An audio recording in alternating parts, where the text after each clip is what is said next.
참미 예수님, 오늘 우리가 들은 그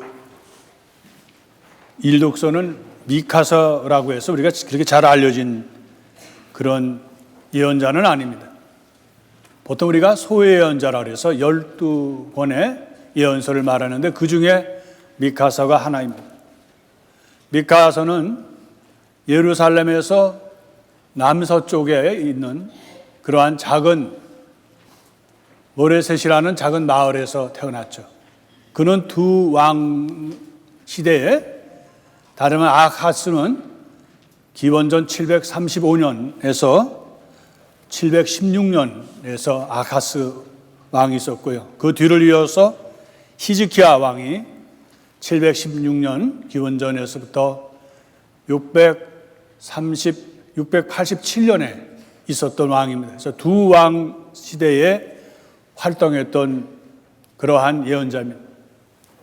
이 예언자가 주로 하는 주제 내용은 하느님의 날, 야훼의 날에 대비해서, 그래서 특히 예루살렘에 있는 그러한 사제들, 예언자들, 또 종교 지도자들을 아주 신랄하게 비판합니다.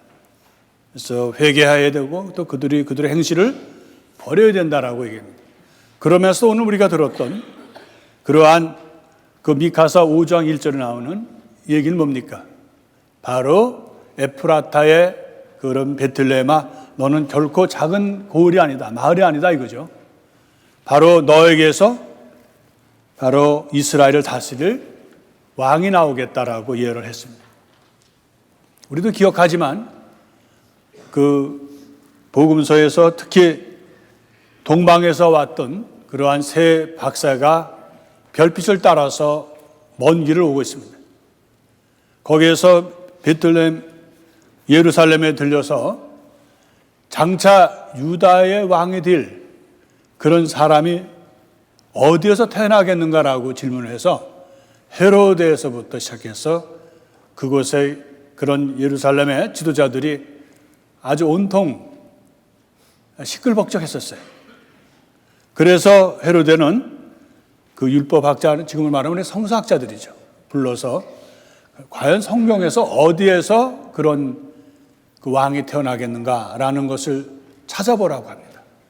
찾아본 것이 바로 오늘 우리가 말하는 미카서 5장 1절에 나오는 그러한 대목을, 아주 작은 대목이죠. 그래서 베들레헴이라는 사실을 알게 됩니다. 그래서 베들레헴으로 안내를 받아서 별빛이 이제 동방으로부터 왔는데, 먼 길에서 왔는데 없어졌다가 다시 베들레헴으로 향하는 그 별빛을 따라서 동방의 세 박사들이 그래서 아기 예수님을 만나는 대목입니다. 우리가 오늘 아기 예수님의 탄생에 대한 이제 그런 대림절 마지막을 저희들이 이제 촛불을 밝혀서 대림 4주일을 맞고 있습니다. 성모님께서 지금으로 말하면 아인 카렘, 그러니까 예루살렘에서 좀 8km 떨어졌습니까? 그렇게 먼 거리는 아니죠. 그런 곳에 유다 산골이라고 루카복음은 얘기하고 있지만, 그러나 나자렛에서부터 베들레헴까지가, 나자렛에서 예루살렘까지가, 그 예루살렘에서 아인카렘까지가 8km고 약 148km니까 아마 여기 미국이니까 또 미터로 얘기해야 되겠죠. 그러면 얼마가 될까요? 93에서 94 정도 미터가 됩니다. 여러분들도 아니라 그러면 할 수 없고요. 그래서 그 보면 거리가 굉장히 먼 거리예요. 그죠? 당시의 여인의 모습으로서 거기를 오신다 하면은 적어도 한 3, 4일, 지금으로야 뭐 자동차로 타면은 한 2시간 거리에 남짓하겠지만, 지금 그 당시에는 뭐 나귀를 타시던 하여튼 여자의 몸으로서 오시기는 그렇게 먼 거리이죠. 사흘 거리가 남짓하다고 보겠습니다. 그래서 오늘 그런 유다 산골에 거기는 아인 카렘이라 지금의 말이죠. 루카복음은 물론 단 유다의 산골이다 이렇게 얘기를 했습니다만, 엘리사벳은 성모님께서 도착했을 때 제일 먼저 한 것이 뭐죠? 여인 중에 가장 복되시다. 그리고 당신의 아들 태중에 있는 아기도 또한 복되다고 얘기하고, 그 다음에 중요한 말을 하죠. 당신께서 바로 하나님께서 하신 말씀이 이루어지리라고 믿으셨으니까 당신이야말로 정말 복된 사람이다 라고 얘기합니다.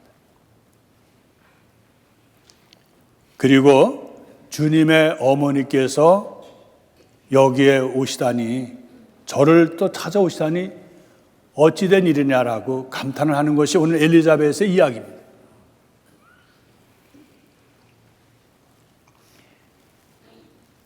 비단 이스라엘의 예언자가 미카사만이 아니라 이사야도 또 예언을 했죠. 그래서 임마누엘이라는 그러한 표징을 구하라고 합니다.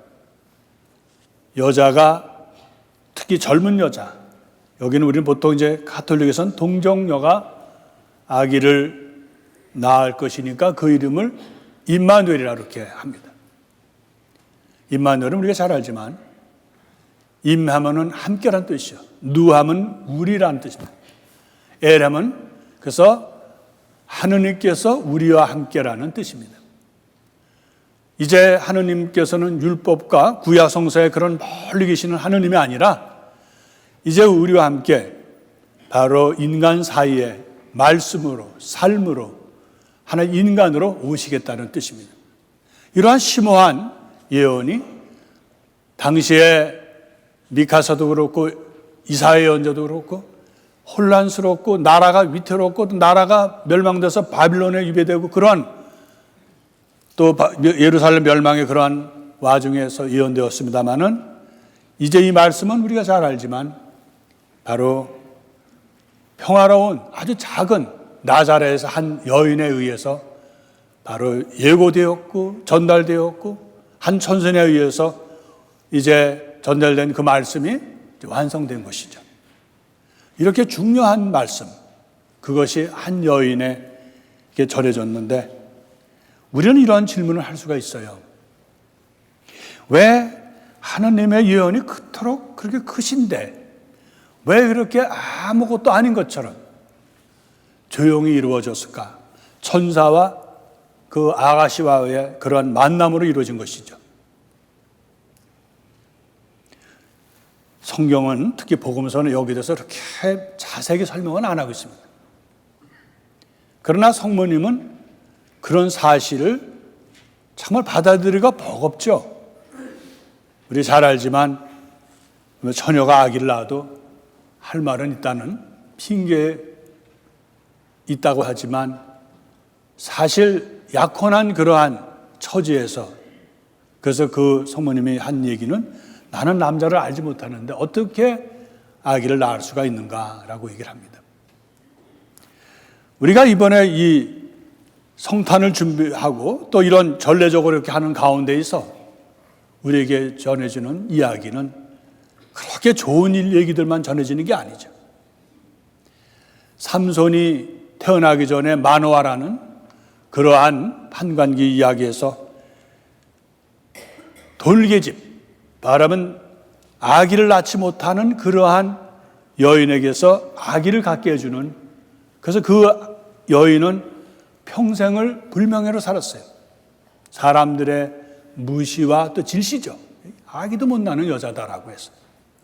그러나 하느님은 그 여자에게 평생의 수치스러웠던 것을 씻어주시듯이 이제 엘리자벳과 지카리아 이야기를 또 루카는 전해주고 있습니다. 평생을 아기를 못 낳는 그런 엘리자벳에게서 하느님은 아기를 낳게 해준다.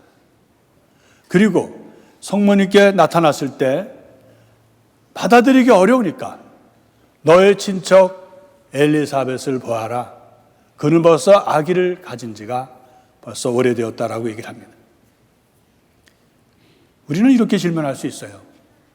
아니 성모님께서 왜 하필이면 그 먼 거리를 거의 152km인데 그러면 그런 넓은 그렇게 먼 거리를 왜 방문하셨겠는가? 왜 방문하셨겠어요?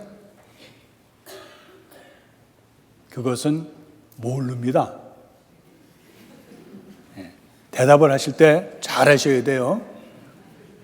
그러나 우리가 추측하기에는 성모님은 한 여인으로서, 한 아가씨로서 오늘 엘리사벳도 고백했지만 주님의 어머니께서라는 처녀의 몸으로 메시아의 어머니, 하느님의 아들을 임신한다는 것은 그것은 보통 버거운 일이 아닙니다. 그래서 아마 그러한 고통과 또 때로는 두려움도 있겠죠. 인간이기 때문에. 복음이 그것을 다 얘기해 주지 않는다고 해서 그 이면에 성모님의 인간적인 그런 것이 없겠어요? 그래서 천사도 얘기를 했었고, 그래서 아마 모르긴 몰라도 위로를 받기 위해서 가지 않으셨겠나. 이 혼자 이 큰 그러한 일을 감당하기에는 너무나 한 여인으로서 버거웠던 것이죠. 그래서 그 먼 거리를 마다하지 않고 가지 않으셨을까 이렇게 저희들은 추측합니다. 가서 눈으로 확인하고 또 하느님이 하신 일들을 보면서 용기를 갖기 위해서, 그래서 오늘 그 아인 카람의 한 벌판에서 두 여인을 만난 이야기를 루카는 전해주고 있는 겁니다. 우리가 살면서 참 때로는 돌아가신 부모님이 생각날 때가 많아요. 왜 그럴까요? 이 세상에 부모님만큼 자식에게 그대로 받아들이는 사람이 없을 겁니다. 다른 사람들은 비판하고 성격이 어떻네, 성격이 모나네, 부터 시작해서 음식도 까다롭네, 별거 다 붙여서 참 우리를 힘들어 있는, 지쳐 있는 우리에게 더 힘들게 합니다, 사실은요. 또 우리가 고향에서만 삽니까? 살다 보면 객지고, 또 가다 우리가 어디까지 왔어요? 미국까지 왔잖아요.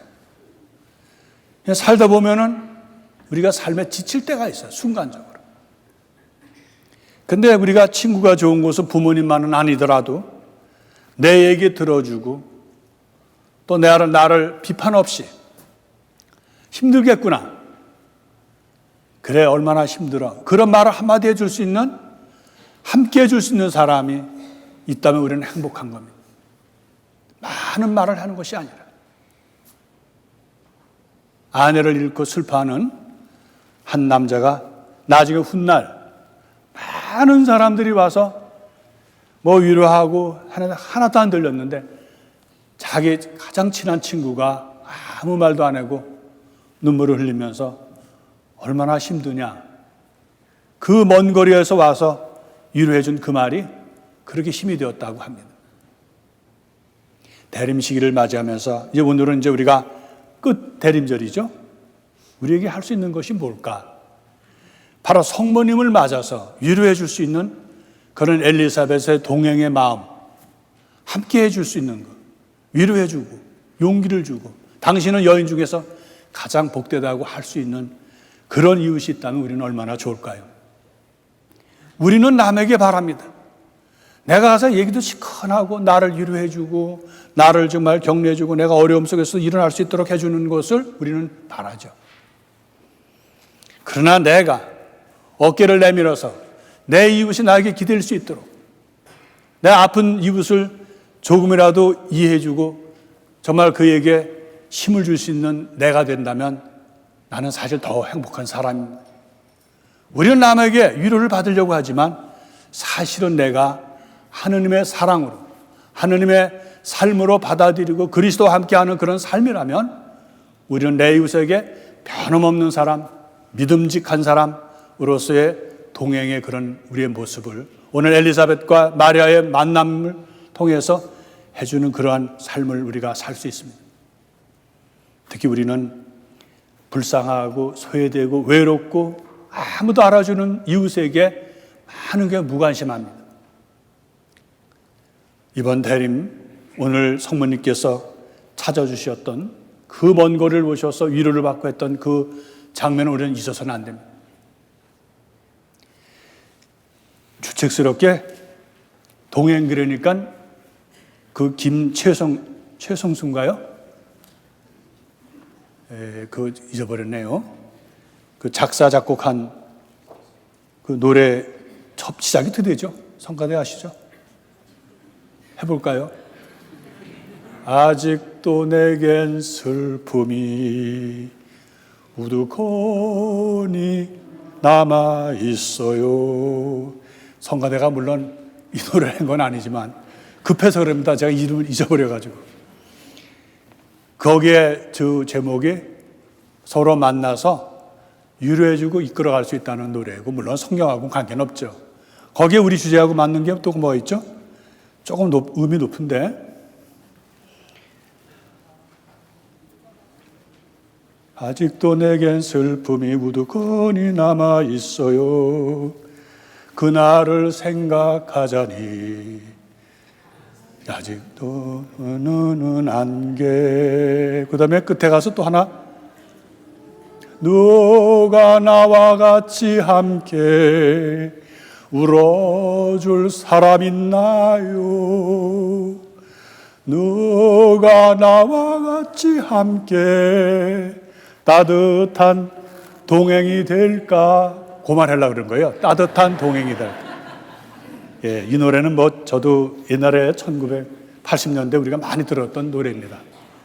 나머지는 여러분들 오늘 가서 부르시면서 가셔요. 예, 노래가 감미롭다고 이렇게 나와요. 그러나 우리에게 줄 수 있는 건, 오늘 여러분들과 나누는 거는 내 이웃과 따뜻한 동행이 되라는 겁니다. 엘리사벳이 그 먼 거리를 오신 성모님과 정말 하느님 안에서 역사를 나누고 위로해주고 격려해주는 것이죠. 성모님도 여인이시기 때문에 불안하고 아프고 또 미래가 어떻게 될지도 모르는 그런 속에서 동행하는 엘리사벳이 있어서 행복했던 것이죠. 역사 이야기는 바로 그렇습니다. 약하고 흔들리고 또 우리가 어떻게 될지 모르는 불안 속에서 바로 구원의 역사가, 예수님의 역사가 시작된다는 거 우리는 명심해야 됩니다. 대림 시기를 우리가 보내면서 더욱 우리가 해야 할 일은, 내가 내 이웃에게도 위로를 받지만 오늘 나 자신도 신앙인이라면 내 이웃에게, 특히 소외되고 외롭고 아무도 기억해주지 않는 사람들 위해서 따뜻한 기도해 주는 것, 그것도 아름다운 동행입니다. 그리고 우리 요즘 동전 모으기 하잖아요. 가난한 이들을 위해서 우리가 기도하면서 작은 것이면 모으고 나누는, 그것도 훌륭한 동행이 되는 겁니다. 물질 문명이 우리에게 주는 많은 혜택도 있지만 우리에게 너무 마음 아픈 것은, 그렇게 되면 될수록 가난한 사람들과 부자가 너무너무 만나지 못한다는 거예요. 그리고 우리는 소비문화가 우리에게 주는 많은 아픔 중에 하나가 이기적으로 흐른다는 거예요. 나만 편하면 된다는 그러한 데서 우리가 이번 대림 시기에 우리에게 주는 큰 교훈은, 내가 적어도 내 이웃과 적어도 따뜻한 사람이 될 수 있도록 나눌 수 있는 사람, 기도하는, 그래서 가난하게 오시는 예수님을 잘 맞을 수 있는 대림 시기가 될 수 있는 그 은혜를 청하면서 이 민사를 봉헌하도록 합시다.